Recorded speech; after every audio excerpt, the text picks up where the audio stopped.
കേന്ദ്രത്തിൻ്റെ സാമ്പത്തികമായ ഉപരോധം ഉണ്ടായിട്ടുണ്ടെങ്കിൽ പോലും നമുക്ക് വികസനത്തിൻ്റെ കാര്യത്തിൽ ഒരിക്കലും ഒരു കോംപ്രമൈസ് രൂപപ്പെടുത്തുകയോ ഒന്നും ചെയ്തിട്ടില്ല. പക്ഷെ ഇതൊക്കെ പറയുമ്പോഴും എനിക്ക് പറയാനുള്ളതൊരു പ്രധാനപ്പെട്ട കാരണം, ഈ ആവേശകരമായ ഒരു പ്രതികരണം എല്ലാ പ്രദേശങ്ങളിലും നമ്മൾ ലഭിക്കുമ്പോൾ ഈ ജാഥയുടെ, നമുക്കറിയാം മറുവശത്ത് മറ്റൊരു ജാഥ നടക്കുന്നു, അതിൻ്റെ ശോഭ കെടുത്തുവാനുള്ള ഒരു ശ്രമം പലപ്പോഴും നടന്നിട്ടുണ്ട്. അതിന് തന്നെ ഒരു ടീം, ഒരു കോമൺ പെയ്ഡ് പ്ലാറ്റ്ഫോംസ് രൂപം കൊടുത്തിരിക്കുകയാണ്. ഒരു കോമൺ പെയ്ഡ് പ്ലാറ്റ്ഫോം രൂപം കൊടുത്തിരിക്കുകയാണ്, CPP എന്ന് തന്നെ നമുക്ക് പറയാം. അത് 2026 അതിൽ തെരഞ്ഞെടുപ്പുമായി ബന്ധപ്പെട്ട് ഈ CPP കേരളത്തിൽ പ്രവർത്തിക്കുന്നു. ഈ തെരഞ്ഞെടുപ്പുമായി ബന്ധപ്പെട്ടാണ്. അപ്പോൾ എങ്ങനെയാണ് നരേറ്റീവ് സെറ്റ് ചെയ്യേണ്ടത്? ഇപ്പോൾ LDF മുന്നേറി മുന്നോട്ട് പോകുമ്പോൾ അതിനെതിരെ ജനങ്ങളെ തെറ്റിദ്ധരിപ്പിക്കുവാനുള്ള നരേറ്റീവ് സെറ്റ് ചെയ്യുക എന്നുള്ളതാണ്. അതിന് ഈ കോമൺ പെയ്ഡ് പ്ലാറ്റ്ഫോംസ് ഉപയോഗിക്കുകയാണ്. പല പ്ലാറ്റ്ഫോംസ് ഉണ്ട്, അത് സ്വകാര്യ പ്ലാറ്റ്ഫോംസ് ഉണ്ട്, നമുക്കത് കാണുമ്പോൾ തന്നെ അറിയാം. നമ്മൾ ഉദാഹരണത്തിനായിട്ട് ആദ്യമേ തന്നെ നമ്മുടെ ശബരിമലയുടെ വിഷയം എടുക്കുക. ആ ശബരിമലയുടെ വിഷയത്തിൽ സ്പെഷ്യൽ ഇൻവെസ്റ്റിഗേഷൻ ടീം, അതൊരു സ്പെഷ്യൽ ഹൈക്കോടതി ബെഞ്ച് തന്നെയുണ്ട്. അവിടെ ഇനിഷ്യേറ്റീവിൽ തന്നെ എല്ലാ കാര്യങ്ങളും നോക്കുന്നു. എല്ലാം ആ വിഷയം സങ്കീർണമാണെങ്കിലും നേരെയുള്ള വഴിയിൽ കൂടിയാണ് പോകുന്നത് എന്ന് കൃത്യമായി ആ കോടതി തന്നെ പറഞ്ഞിരിക്കുകയാണ്. പലരും അതിൽ നിന്ന് മാറ്റി അന്വേഷണം മാറ്റുവാനുള്ള ശ്രമം നടത്തി കേസ് കൊടുത്തിട്ടും കോടതി പറഞ്ഞു ഞങ്ങൾ ഒരാളെ പോലും നമ്മൾ ഒഴിവാക്കാതെ കുറ്റക്കാരെ കൃത്യമായി ഞങ്ങൾ കണ്ടുപിടിച്ച് മുന്നിൽ കൊണ്ടുവരും. അതുകൂടെ എന്താ ചെയ്യുക? സ്പെഷ്യൽ ഇൻവെസ്റ്റിഗേഷൻ ടീമിൻ്റെ ഉദ്യോഗസ്ഥരുമായി ബന്ധപ്പെട്ട ആർക്കെങ്കിലും എന്തൊരു സംശയമുണ്ടോ? ഏറ്റവും ബെസ്റ്റ് ഇൻവെസ്റ്റിഗേഷൻ നടത്തുന്ന ടീമും കൂടെയാണ്. അത് കഴിഞ്ഞപ്പോൾ അടുത്ത ദിവസം നമുക്ക് അയ്യപ്പ സംഗമമായിട്ട് ഒരെണ്ണം അതിൻ്റെ ഗേറ്റ് അടയുന്നു. അത് ആ അന്വേഷണം ചെന്നെത്തുന്നത് പ്രതിപക്ഷത്തെ ചില വ്യക്തികളിലേക്ക് എത്തിയപ്പോൾ തന്നെ ആ ഗേറ്റ് അടച്ചു. അടുത്തത് അയ്യപ്പ സംഘവുമായി ബന്ധപ്പെട്ട് തന്നെയാണ്. അത് ദേവസ്വം ബോർഡുമായി ബന്ധപ്പെട്ട് തന്നെയാണ്. അത് ഈ ബെഞ്ചിൻ്റെ കീഴിലാണ്, അവരുടെ അനുവാദത്തോടു കൂടിയാണ്. അതല്ലെങ്കിൽ പോലും അതിൻ്റെ എല്ലാ പ്രവർത്തനവും എന്തെങ്കിലും സംശയമുണ്ടെങ്കിൽ തീർച്ചയായും അത് ഈ ബെഞ്ചുമായി ബന്ധപ്പെട്ട് തന്നെ മുന്നോട്ട് പോകും. അതിനകത്ത് യാതൊരു സംശയവുമില്ല. അപ്പോൾ രണ്ടാമത്, ഇപ്പോൾ ഒരു മുന്നണിയുമായിട്ട് പൊയ്ക്കൊണ്ടിരിക്കുമ്പോൾ കേരള കോൺഗ്രസ് പാർട്ടിയുടെ ചെയർമാൻ എന്ന നിലയ്ക്ക് ആ പാർട്ടിക്കകത്ത് ആദ്യമേ എന്തായിരുന്നു? മുന്നണി മാറ്റം. ഒരിക്കലും മനസ്സിൽ ചിന്തിക്കാത്ത ഒരു കാര്യത്തിലേക്ക് അതിലേക്കൊരു നരേറ്റീവ് കൊണ്ടുവന്നു. എന്നിട്ട് ഒരു സംശയം മുന്നണിക്കകത്ത് കൊണ്ടുവരാനുള്ള ശ്രമം. അത് കഴിഞ്ഞതിന് ശേഷം അതങ്ങോട്ട് വാതിലടച്ചു കഴിഞ്ഞപ്പോൾ അടുത്തത് പാർട്ടിക്കകത്ത് എന്തോ വിഷയമുണ്ട് എന്നുള്ളത്. ഞാനൊരു കാര്യം പറയട്ടെ. ഇന്നലെ ഇപ്പം ഞാനത് ഈ ഒരു LDFൻ്റെ ജാഥയുമായി ബന്ധപ്പെട്ട് പോകുമ്പോൾ പറയേണ്ട കാര്യങ്ങൾ വെച്ചാൽ നിങ്ങൾ അതൊക്കെ ഓപ്പൺ ചെയ്യും. അതുകൊണ്ട് ഇനി അത് ആകെ കൂടി ഒന്ന് അടയ്ക്കാൻ വേണ്ടി ഞാൻ പറഞ്ഞത് മാത്രം. സതുദ്ദേശത്തോടു കൂടിയാണ് റോഷി അഗസ്റ്റിൻ പറഞ്ഞത്. എനിക്കൊന്ന് ഇഷ്ടപ്പെട്ടു, എനിക്കൊന്ന് സുഖിച്ചു അദ്ദേഹം പറഞ്ഞപ്പോൾ. പക്ഷേ അത് പറഞ്ഞു കഴിഞ്ഞപ്പോഴത്തേന് അതങ്ങനെ പറയാമോ? അങ്ങനെ ചെയർമാനില്ലേ? അത് പാർട്ടിയാണ്. അദ്ദേഹം ഇന്നും അത് ക്ലാരിഫൈ ചെയ്തിട്ടുണ്ട്. അതിനൊന്നും ഒരു സംശയവുമില്ല. മാത്രമല്ല, ഞാൻ ചോദിച്ചോട്ടെ, കേരളത്തിൻ്റെ മുഖ്യമന്ത്രി സഖാവ് പിണറായി വിജയനോട് ചോദിച്ചു, മത്സരിക്കുമോ? എന്താ അദ്ദേഹം പറഞ്ഞു? പാർട്ടി തീരുമാനിക്കും.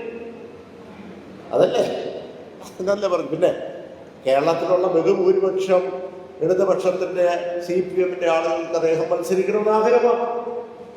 കേരള കോൺഗ്രസ് പാർട്ടിയോട് സംബന്ധിച്ചിടത്തോളം അത് തന്നെയാണ്. ഞാൻ മത്സരിക്കണമെന്ന് ആഗ്രഹമാണ്. പക്ഷെ അത് പാർട്ടി തീരുമാനിക്കും. അല്ല, ഞാൻ തന്നെ എടുത്ത് പറയുമ്പോൾ പരിമിതിയില്ല. അത് ഞാൻ മത്സരിക്കാം, ആരെങ്കിലും പറഞ്ഞാൽ മത്സരിക്കും, ഞാൻ പറഞ്ഞാൽ മത്സരിക്കുകയില്ല, പാർട്ടി തീരുമാനിക്കും. അപ്പോൾ നമ്മൾ കാണുന്നത് എന്താണെന്ന് ചോദിച്ചാൽ, ഇവിടെ ഏറ്റവും പ്രധാനമായും ഒരു പെയ്ഡ് കോമൺ പ്ലാറ്റ്ഫോംസ് ആണ് ഈ തെരഞ്ഞെടുപ്പിൽ പ്ലേ ചെയ്യുന്നത്. അതിനി പ്ലേ ചെയ്തുകൊണ്ടേയിരിക്കും. അടുത്ത നെഗറ്റീവ് വരും. കേരളത്തിൻ്റെ വികസനവുമായി ബന്ധപ്പെട്ട്, കേരളത്തിൻ്റെ ജനങ്ങളുടെ വിഷയവുമായി ബന്ധപ്പെട്ട് സംസാരിക്കട്ടെ, ചർച്ച ചെയ്യട്ടെ. ഞങ്ങൾ ആൻസറബിളാണ്, ഞങ്ങൾ അക്കൗണ്ടബിളാണ്. ഏതിലാണ് വിഷയമുള്ളത് ഞങ്ങൾ അക്കൗണ്ടബിളാണ്. അവിടെ പോരായ്മയുണ്ടെങ്കിൽ പറയട്ടെ. ഏതെങ്കിലും ഒരു രാഷ്ട്രീയ പ്രസ്ഥാനത്തിൻ്റെയോ ഏതെങ്കിലും ഒരു മുന്നണിയുടെയോ അതൊന്നും ജനത്തിന് പ്രശ്നമല്ല. ജനത്തിന് വേണ്ട ഉത്തരവാദിത്തോടു കൂടിയ അക്കൗണ്ടബിലിറ്റി എന്ന് പറയുമ്പോൾ ആ വികസനത്തിനുള്ള അക്കൗണ്ടബിലിറ്റി, മറ്റു കാര്യങ്ങളിൽ അക്കൗണ്ടബിലിറ്റി വേണം, അത് കോടതി നോക്കുന്നു. ഇതാണ് പൊതുവായിട്ട് പറയാനുള്ളത്. ഇനി കേന്ദ്രവുമായി ബന്ധപ്പെട്ട് നമുക്ക് എപ്പോഴും ചർച്ച ചെയ്യുന്നുള്ളതാണ്. കേന്ദ്രം പ്രധാനമന്ത്രി വന്ന് BJPയുടെ അല്ലെങ്കിൽ അടുത്ത ഒരു പ്രഖ്യാപനം കേരളത്തിൽ ഉണ്ടാകുമെന്ന് പറഞ്ഞു. മറ്റൊരു മന്ത്രി പറഞ്ഞു എയിംസ് ഈ ബഡ്ജറ്റിൽ ഉണ്ടാവുമെന്ന് പറഞ്ഞു. അതിനുശേഷം പ്രധാനമന്ത്രി വന്നു കഴിയുമ്പോൾ അവിടെ പ്രഖ്യാപിക്കുമെന്ന് പറഞ്ഞു. ഒരു പ്രഖ്യാപനവും കണ്ടില്ല. ബഡ്ജറ്റിൽ കേരളം ഒന്നും സംസാരിച്ചു പോലുമില്ല. ഇനി കേരളത്തെ എങ്ങനെയാണ് ഈ രാജ്യം കാണുന്നത്? കേരളത്തിൻ്റെ കാണുന്നത് കേരളത്തിൻ്റെ ഹ്യൂമൻ ഡെവലപ്മെൻറ്റ് ഇൻഡെക്സ് നോക്കി വേണം, അല്ലേ? എവിടെയൊക്കെയാണ് പുരോഗതി ഉണ്ടായിട്ടുള്ളത്? ഒരു ചെറിയൊരു ഉദാഹരണം എടുത്ത് നോക്കിയാൽ, നമ്മുടെ ഈ പറയുന്ന കുഞ്ഞുങ്ങൾ ജനിക്കുമ്പോൾ ശിശു മരണവുമായി ബന്ധപ്പെട്ട് അത് 5 പേരാണ്, 5% 100-ൽ. അത് അമേരിക്കയിൽ ഇതിനേക്കാൾ കൂടുതലാണ്, 5.5 ആണ് അപ്രോക്സിമേറ്റ് ഞാൻ പറയുക. അത് ഇന്ന് BJPയുടെ ഹെഡ്ക്വാർട്ടേഴ്സായ UP-ൽ 37 ആണ് മരണങ്ങളാണ്. പക്ഷെ അതേ സമയത്ത് തന്നെ നാഷണൽ ആവറേജ് എത്രയാണ്? 26. അപ്പം അവർ ഭരിക്കുന്നിടത്ത് ഈ ഹ്യൂമൻ ഇൻഡെക്സ് ഏറ്റവും മോശമായിട്ട് നിൽക്കുന്നു എന്നതാണ്. നിങ്ങൾ ഗൂഗിൾ എടുത്ത് നോക്കിക്കുക, എന്നിട്ട് ലീസ്റ്റ് ഡെവലപ്ഡ് സ്റ്റേറ്റ്സ് ഏതാണെന്ന് എടുത്ത് നോക്കുക. ഈ രാജ്യത്ത് BJP ഭരിക്കുന്ന 5 ലീസ്റ്റ് ഡെവലപ്ഡ്. അപ്പോൾ ഇത് നമ്മൾ നേടിയ നേട്ടങ്ങൾ എന്ന് പറയുന്നത് അതിനകത്ത് ഒത്തിരി അധ്വാനം, ഹാർഡ് വർക്കും അതിൻ്റെ പിന്നിൽ ഒത്തിരി സർക്കാരിൻ്റെയും ഉദ്യോഗസ്ഥരുടെയും ജനങ്ങളുടെയും എല്ലാവരുടെയും ഒരു ശ്രമമുള്ളത് കൊണ്ട് മാത്രമാണ്. അതുകൊണ്ട് നമുക്ക് ഈ ഓരോ തെരഞ്ഞെടുപ്പും വളരെ പ്രധാനപ്പെട്ടതാണ്. വിവാദങ്ങളുടെ പുറകെ അല്ല നമ്മൾ പോകേണ്ടത്, നമുക്ക് വികസനത്തിൻ്റെ പുറകെ പോകണം. അത് നമുക്ക് സംവാദം എപ്പോൾ വേണമെങ്കിലും നടത്താം. അതനുസരിച്ച് വേണം ഈ തെരഞ്ഞെടുപ്പിൻ്റെ ഫലവും വരാൻ. ആർക്കെങ്കിലും എന്തെല്ലാം ചോദ്യം ഉണ്ടെങ്കിൽ ചോദിക്കാം. നിങ്ങൾക്ക് അടുത്തൊരു യോഗം കൊച്ചിയിലാണ്, ഒരു 1/4 മണിക്കൂർ എടുക്കും. പറഞ്ഞത് തന്നെയാണ് ചോദിക്കാറുള്ളത്. ഇന്നലെ റോഷി ഗസ്റ്റിൻ പറഞ്ഞതിൽ അങ്ങനെ തന്നെ പറയുന്നു, അത് സതുദ്ദേശത്തോടെയാണ് പറയുന്നത്. പക്ഷേ നേരത്തെ സാർ ഉണ്ടായിരുന്ന സമയത്തൊന്നും ഒരു പാർട്ടിയിലോ മന്ത്രിയോ ഒന്നും ഇങ്ങനെ ചാടിക്കേറി പറയുകയോ ഒന്നും പറഞ്ഞിരുന്നില്ല. അങ്ങ് പറഞ്ഞത് ചോരത്തിളപ്പിൽ പറഞ്ഞത്. പക്ഷേ ഇന്നലെ റോഷി ഗസ്റ്റിൻ തന്നെ അതിനെ തിരുത്തി പറഞ്ഞു. ഇന്നിപ്പോൾ അദ്ദേഹം ചോരത്തിളപ്പിലല്ല പറഞ്ഞത്, ഇങ്ങനെ പറയുന്നത്. ഇന്നിപ്പോൾ വീണ്ടും നിങ്ങൾക്ക് മീഡിയക്കാരുടെ ഓരോരുത്തരുടെയും നെഗറ്റീവാണ്. അത് നിങ്ങൾ ഭാവനയിൽ നിന്ന് ഓരോന്ന് എടുക്കുകയല്ലേ. അപ്പോൾ പിന്നെ ഞങ്ങൾ പിന്നെയും കറക്റ്റ് ചെയ്യാൻ പോകണം. ഇന്ന് കറക്റ്റ് ചെയ്ത് ഇവിടെ ഏതോ ഒരു ചാനൽ കൊടുത്തിട്ടുണ്ട്. അത് ചെയർമാൻ തന്നെയാണ് തീരുമാനിക്കുന്നത്.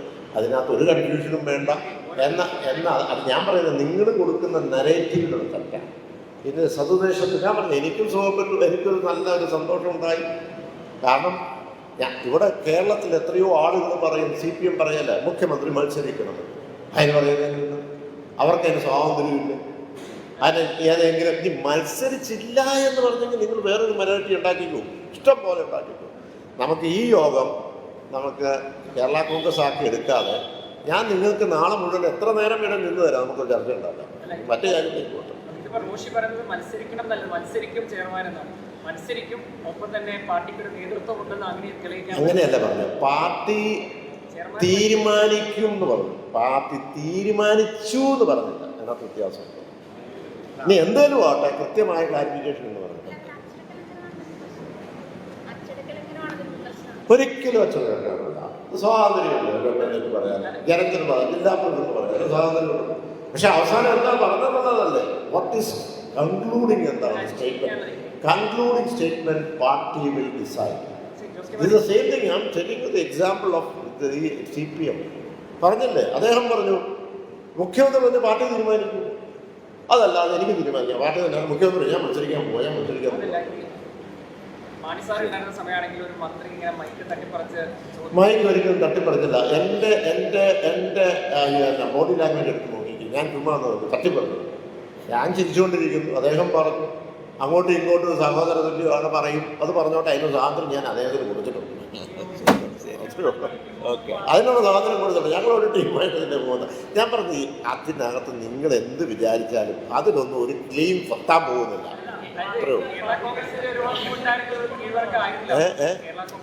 നിങ്ങൾ കീഴ്വഴക്കം എന്ന് പറയുന്നത് എന്താണ്?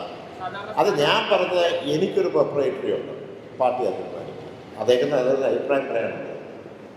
അതുകൊണ്ട് ഞാൻ പറഞ്ഞത് നിങ്ങൾ എന്ത് നെറേറ്റീവ് കൊണ്ടുവന്നാലും അവർ ക്ലീൻ കുത്താൻ പോകുന്നില്ല. അതല്ല, അതിനകത്തല്ല പബ്ലിക്കിനോട് പറയുന്നത് ഞങ്ങളുടെ ഒരു ആഗ്രഹമാണ്. ഞാൻ പറഞ്ഞില്ലേ എത്രയോ പാർട്ടിക്കകത്ത് ഞാൻ പറഞ്ഞു, പാർട്ടി അകത്ത് പറയാത്തൊരു കാര്യം കൂടെ പറയാം, അല്ല അപ്പം പുറത്ത് പറയാൻ പാടില്ല. മത്സരിക്കണ്ട എന്നാണ് പറഞ്ഞിരുന്നത്. ശരി, ഞാൻ പറഞ്ഞ മത്സരിക്കുകയാണ്, എൻ്റെ മനസ്സിൽ എനിക്കുണ്ട്, പക്ഷെ ഞാൻ പറഞ്ഞോട് നടക്കാൻ പറ്റുള്ളൂ. അല്ലല്ല, അത് ഞാൻ നിങ്ങളോട് പറയാൻ പറ്റില്ലല്ലോ. ഞാൻ എങ്ങനെ പറയുന്നത്, പാർട്ടിയല്ലേ പറയുന്നത്. ആ പോട്ടെ. നിങ്ങൾ എന്ത് പറഞ്ഞാലും നിങ്ങൾ നിങ്ങളുടെ നെഗറ്റീവായിട്ട് പോകും, ഞാൻ എൻ്റെ നെഗറ്റീവായിട്ട് പോകും. അതുകൊണ്ടാണ് ഞാൻ പറയുന്നത്, ഇതിനകത്ത് കൃത്യമായി ഞങ്ങൾ കാണുന്നത് ഇതിൻ്റെ ആവേശകരമായ, ഞാൻ വീണ്ടും പറയുന്നു, ഞാൻ ഇത്രയും പ്രതീക്ഷിച്ചില്ല. ഒരു ക്യാപ്റ്റൻ എന്ന നിലയ്ക്കും ഒരു LDF എന്ന നിലയ്ക്കും ഈ പറയുന്ന ഉച്ചയ്ക്ക് 1 മണിക്ക് നടക്കുന്ന യോഗത്തിനും അവിടെയെല്ലാം ഓരോ ജനങ്ങൾ വരുമ്പോൾ അവരുടെ മുഖഭാവത്തിലേക്ക് നോക്കുമ്പോൾ നമുക്ക് കാണാൻ പറ്റും. മനസ്സിലായില്ലേ? അവിടെ ഒരു ആവേശം എന്ന് പറഞ്ഞ ഇടതുപക്ഷം വീണ്ടും ഇതാ വരുന്നു എന്നുള്ളൊരു ആവേശമാണ്. വെറുതെ ഇങ്ങനെ ആളിനെ ഇറക്കിയിട്ട് കൊണ്ടുപോയതല്ല. അത്രയും ആവേശമായിട്ടുള്ള പൾസ് അടിയിൽ കണ്ടപ്പോൾ ഒരു കോമൺ പ്ലാറ്റ്ഫോം ഈ കേരള സംസ്ഥാനത്ത് രൂപപ്പെട്ടു. അപ്പോൾ വെറുതെ യൂതി വളർന്നു പറഞ്ഞ പറ്റാത്ത ഞാൻ പറഞ്ഞില്ല, UDF പ്രതിദാനം ചെയ്യുന്ന മണ്ഡലത്തിലാണ് ഞങ്ങളിത് കണ്ടത്. അപ്പോൾ അങ്ങനെ വരുമ്പോൾ ഇങ്ങനെയുള്ള വിഷമങ്ങളൊക്കെ ഉണ്ടാകും. ശരി, അത് കഴിഞ്ഞല്ലേ, അത് ആ ചോദ്യം കഴിഞ്ഞു, അടുത്ത ചോദ്യത്തിലേക്ക് കിടക്കും. അതല്ല, പ്രഖ്യാപിച്ചില്ലല്ലോ. അവസാനം പുള്ളി അദ്ദേഹം പറയുന്നത് എന്താണ്, പാർട്ടി തീരുമാനിക്കും. നിങ്ങൾക്ക് എന്താ അത് ഞാൻ പറയുന്ന മനസ്സിലാകുന്നില്ലേ?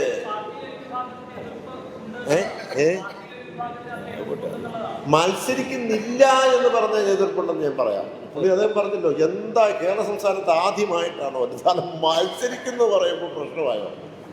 വരട്ടെ, ഇനി അതിനെപ്പറ്റി ഞാൻ ബാക്കി പിന്നെ നാളെ നമുക്ക് ഇരിക്കാതെ നമുക്ക് ചർച്ച ചെയ്യാം. ഞാൻ റെഡിയായ എന്തിനും.